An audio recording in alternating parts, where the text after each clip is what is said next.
कक्षा 12वीं के सभी विद्यार्थी ध्यान दें। आज की इस क्लास के अंतर्गत त्रैमासिक परीक्षा का राजनीति शास्त्र का प्रश्न पत्र इस वीडियो में हम कंप्लीट करेंगे। तो पूरे प्रश्न आपके यहाँ पे ऐसे हैं जो आपको 70 में से 65 अंक दिलवाने में काफी मदद करेंगे। तो पूरा वीडियो लास्ट तक देखें ताकि हर एक प्रश्न आप अच्छे से कंप्लीट कर सकें। तो बिना किसी देरी के चलिए शुरू करते हैं प्रश्नों को। तो पहला प्रश्न है, बहुविकल्पी प्रश्नों के उत्तर दीजिए। सही विकल्प चुनने हैं आपको। पहला है, शीत युद्ध का चरम बिंदु क्या था? तो इसका आंसर रहेगा क्यूबा मिसाइल संकट। 12 नंबर वाला उत्तर आपका सही है। दूसरा है, द्वितीय विश्व युद्ध की समयावधि क्या थी? तो इसकी समयावधि 1939 से 1945 थी। अगला है आपका, इंद्रा 217 क्या है? तो ये क्या है? रूस और भारत द्वारा संयुक्त सैनिक अभ्यास है। तो 7 नंबर वाला सही है आपका। अगला प्रश्न है आपका, स्वतंत्रता के बाद भारत के सामने प्रमुख चुनौती थी? तो राष्ट्र निर्माण की चुनौती थी। अगला है, सुरक्षा का क्या आशय है? तो सुरक्षा का क्या आशय है? आक्रमण से रक्षा। अगला है, निम्नलिखित में से कौन सा आसियान का सदस्य नहीं है? तो श्रीलंका आसियान का सदस्य नहीं है। अब बढ़ते हैं अगले प्रश्न की ओर। आपका दूसरा प्रश्न है, रिक्त स्थान की पूर्ति कीजिए। पहला है, संयुक्त राष्ट्र संघ दिवस डेट को मनाया जाता है? तो यह 24 अक्टूबर को मनाया जाता है। तो यहाँ हम ऊपर ही इसको भर लेते हैं, 24 अक्टूबर।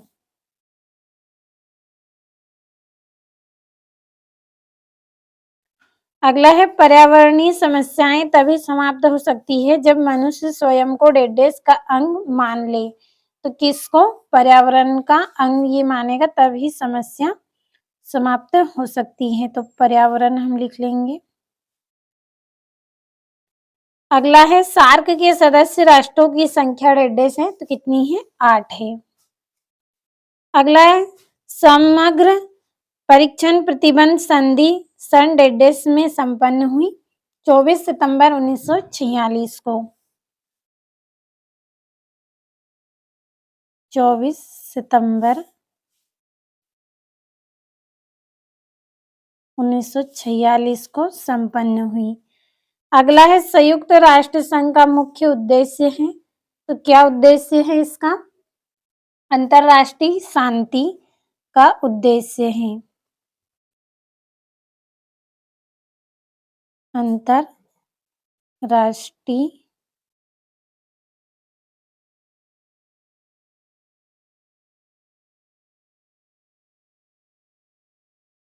शांति का उद्देश्य है।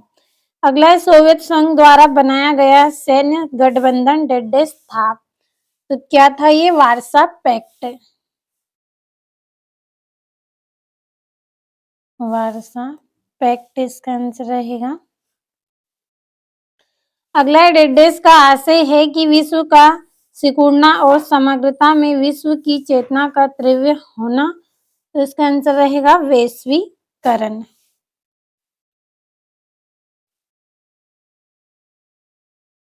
वैश्वीकरण। ये हो गए हैं आपके रिक्त स्थान। अगला प्रश्न, निम्नलिखित में सत्य या असत्य लिखिए। पहला है, सन 1971 में पाकिस्तान का पूर्वी भाग स्वतंत्र होकर नया राष्ट्र बन गया? तो ये आपका सत्य है। दूसरा है, पारंपरिक रूप से व्यवस्था का तात्पर्य आरोग्यता से लिया जाता है? तो असत्य रहेगा। तीसरा है, अर्थव्यवस्था के उदारीकरण से वैश्वीकरण की प्रक्रिया बाधित हुई है? तो ये भी असत्य। और सुरक्षा और शांति से जुड़े सभी मसलों का निपटारा सुरक्षा परिषद में होता है? सत्य है। अगला है, पर्यावरणीय मापदंड के अनुसार देश के भौगोलिक क्षेत्र का 33% भाग वन क्षेत्र में होना चाहिए? सत्य है। और आंध्र प्रदेश राज्य का जन्म सन 1955 में हुआ था? तो ये आपका असत्य है। अब चलिए जोड़ियों को जल्दी से भर लेते हैं।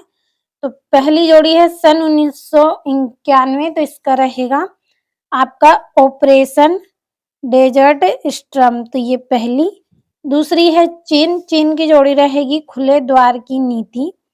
तीसरी है सन 1965, इसका रहेगा भारत पाक युद्ध।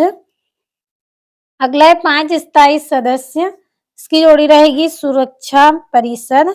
और पाकिस्तान की जोड़ी रहेगी आपकी सार्क का सदस्य देश।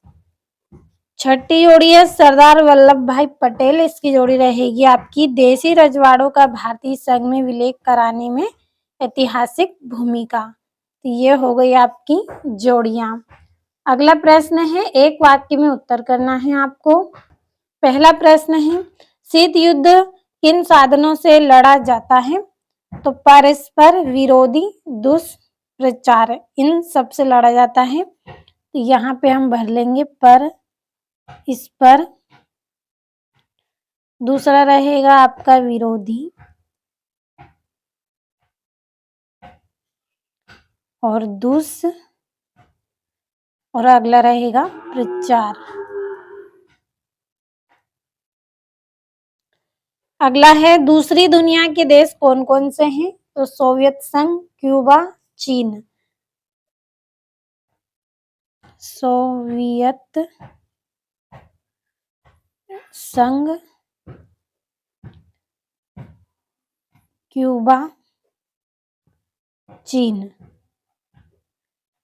अगला है, अंतरराष्ट्रीय न्यायालय का मुख्यालय कहाँ पर है? तो नीदरलैंड के हेग नगर में। नीदरलैंड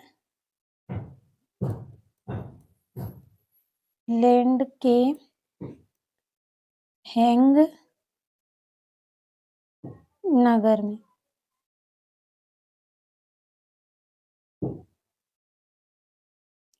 अगला, विश्व बैंक की स्थापना किस वर्ष हुई? तो जुलाई 1944 को।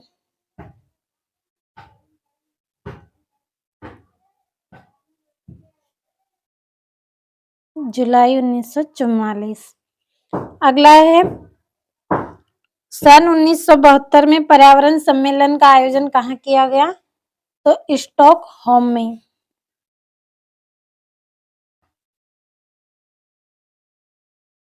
ये आपका टा है, स्टॉकहोम।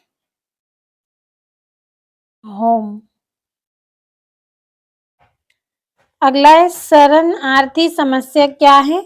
तो ये कैसी समस्या है? इसका आंसर अभी आपको कंप्लीट कर लेना है।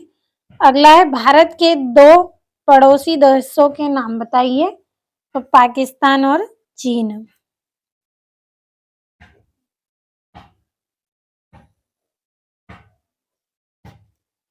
दूसरा क्या आएगा? चीन। तो ये हो गए हैं आपके एक वाक्य में उत्तर। अब आपके प्रश्न है, यहाँ से द्विध्रुवीकरण का अर्थ लिखिए। सोवियत संघ के विघटन के 2 कारण लिखिए। 8वां है, आसियान का पूरा नाम एवं कोई 2 उद्देश्य लिखिए। अब 9वां प्रश्न जल्दी से समझ लेते हैं। 9वां प्रश्न है, कारगिल युद्ध का परिणाम लिखिए। 10वां है, दलाई लामा कौन थे?